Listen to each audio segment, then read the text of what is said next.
What is up, YouTube's Mountain Man Magic? And we're here to ask the question, is Theros Beyond Death a terrible set? And that's a tough question to ask because honestly, it's a pretty massive feat to create an entire set of Magic, to make it good from a limited standpoint, constructed, collectability standpoint. That's a really tough thing to do. So as much as I can be critical and rant and vent about it, I still want to take that step back and just say, Magic's a really hard game. There's a lot of fine lines to walk. I'm not trying to say this is easy. I'm just going to give you my opinion as a player and a content creator about if I like Theros Beyond Death with those same talking points, limited, constructed, and then collectability. I'm going to take a deep breath, compose my thoughts. Let's get into it.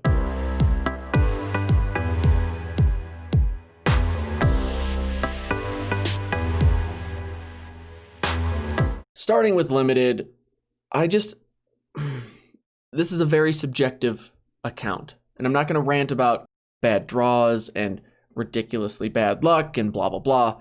I want to focus on more, we'll say, factual arguments. So the first one being, I just don't feel like the 10 archetypes are well balanced. Largely because I think that's really hard to do. To get 10 archetypes to have the same power level, to include a new mechanic, to make it just feel like a cohesive draft environment. It just didn't come together with Theros Beyond Death. And I think that's hard to say or hard to criticize it because of how much Wizards has raised the bar lately. I mean, in general, the limited experience has been far more consistent and I would say great for the past year and a half, 2 years. Theros Beyond Death is that first kind of hiccup where it just didn't really do great. And I think, what was the latest set? Can't remember it. Throne of Eldraine. I think Throne of Eldraine was actually just really good. So it's really hard to follow like the act that everyone standing applause, round of applause for, even though it had a lot of cards banned from it. We won't talk about that. But from a draft and sealed perspective, Throne of Eldraine, top tier set. Theros Beyond Death felt like it was going to be good. And then even after the pre-release, I had friends saying like, this just doesn't feel like a good set. Part of it being, again, the 10 archetypes don't feel balanced. Another problem being that it feels like a Prince and Pauper type of format, where if you don't get the good bombs or rares, you're going to eventually run into someone who did, and it's going to be an incredibly unfun experience losing to stuff like Dream Trawler and Kiora Best the Sea God. Why does blue keep getting the stupidest cards in limited? I don't get it, but we're not going to go there. And that's really not the point. The point of the video is just to talk about where Theros Beyond Death fell short. The other point here is that the escape mechanic I don't feel was well represented enough in the set. I like the escape mechanic from a flavor standpoint, from a playability standpoint. It's not the most unique thing we've seen in Magic, but I think it just fit and checked all the boxes for me when it came to releasing it and when I first saw it. But how it really works in the set, not having like really any meaningful escape in blue, white's pretty lackluster if you take away Elspeth. It just, I don't like that I can't play with a new mechanic in every archetype. And Wizards hasn't really shown a good approach when it comes to reusing mechanics. I don't get why we don't reuse mechanics. That's a different rant for another day. Moving on. Limited, just don't feel like it really came together for Theros Beyond Death. So I wouldn't say this is a set I'm excited to draft or play sealed very often. And I think my wife succinctly put it where she said, even though I'm winning a lot and having the most success I've had with any set, there's nothing about the set that gets me excited. I don't enjoy playing it. Just not a fan. And my counterpoint again is like, Wizards has raised the bar. So when you're doing really well at something, it's hard to just keep moving upwards. So I cut Wizards some slack. It's a monumental feat to put out a set, especially when you're having to fit in other stuff, get that nostalgia going. Theros just fell flat. Would I say it's terrible though? That's probably a little harsh, but we're going to move on. Now let's jump to constructed. Constructed, I mean, this is a quick one for me. It just feels very meh to me, at least from a standard standpoint. I only play on Arena and best of ones suck. I don't know how else to say it. Best of ones just terrible, but it feels like the meta hasn't really shifted. Like everything that was good before Theros Beyond Death came out is still good and in the top tier. Like Mono Blue Flash, Simic Flash is still really good. What is it? The Doom Foretold deck get beat by it 8-9 times in a row, and it just becomes really unfun. Mono Red is still stupid strong. Rule Aggro is still annoyingly strong. It just feels like not much has changed. My counterpoint to that, though, is that there is an aggro deck that's competitive, a mid-range deck that's competitive, and a control deck that's competitive. So whatever your playstyle is, your playstyle can still work and be a top-tier deck. It seems to have done well and given some new spice to stuff like Pioneer, not sure on Modern, and I think Commander has some good cards in this set. Beyond, if you just look past like Thassa's Oracle and ridiculous combos there's still just a lot of fun cards in this set. So I can't knock it too much from the constructed standpoint. I still have to add some of the new cards to my commander decks, build some new commander decks like Uro for sure. Uro? Euro just sounds like what you eat at a Greek restaurant. So don't think that's what they were going for.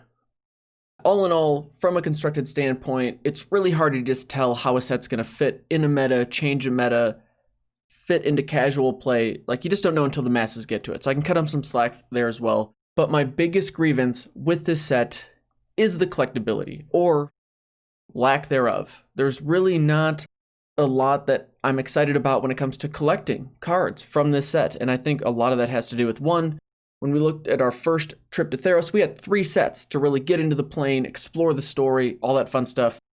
With this one, we tried to cram it all into one. We don't even get a story with it. Again, a rant for another day. This set just really made me not a fan of the collector booster packs.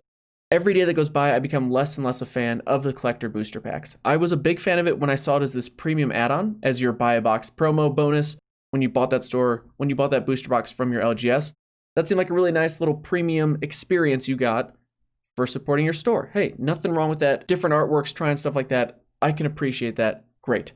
Now it just genuinely feels like a short-term cash grab that really erodes at the value and the foundation of a set. And I think Theros Beyond Death has had like the biggest plummeting in value and prices that we've like ever seen, at least in the last, 2, 3, 4, 5 years since I've been playing Magic. I've never seen values tank as quickly as they have with this set. And I blame that, largely on the collector booster packs. You could probably say there's something to do with the actual card power themselves. Sure. But I think my frustration here comes from this practice of, and we can argue about if the market can support it, if players like it or not, if it helps with the value or the access, and if value needs to be at a certain level to keep players entrenched or interested. That's a whole bunch of discussions that I'm not trying to get into with this video. My point has always been there's something about that golden ticket feeling, and Magic has largely always provided that experience. And I think that experience was really well done with the masterpieces, because even if you got the worst masterpiece, it was still worth well more than the pack you got it in. And it just put in the back of your mind that every pack you open could have something pretty special in it. I really like that idea of it just being this unique and cool experience. And instead of it being introduced in this clever way that in a way keeps us wanting to open packs and keeps us wanting to explore that set, they've just taken it and moved it into a here's your cool experience with a premium price tag of $25-ish a pack. And if this is the new norm for every set moving forward, where we just have your draft booster pack and your collector booster pack, that feels like a shift that I'm not a fan of. I'm not saying it's going to break Magic. The community has shown that it is incredibly resilient, has incredibly deep pockets. My biggest concern, I think, comes from the fact that it's a trading card game. It's a collectible card game. And if the stuff isn't really worth collecting anymore, why are people going to keep spending a premium amount of money on it? But then that leads me into the counterpoint for this, which is some people want every card to be $5 or $10 and under. And Theros Beyond Death is a look at what that's like, where you can have every card you want. You want the fanciest version of your card. Maybe there's 1 or 2 in the set that are over that $50, $60 mark.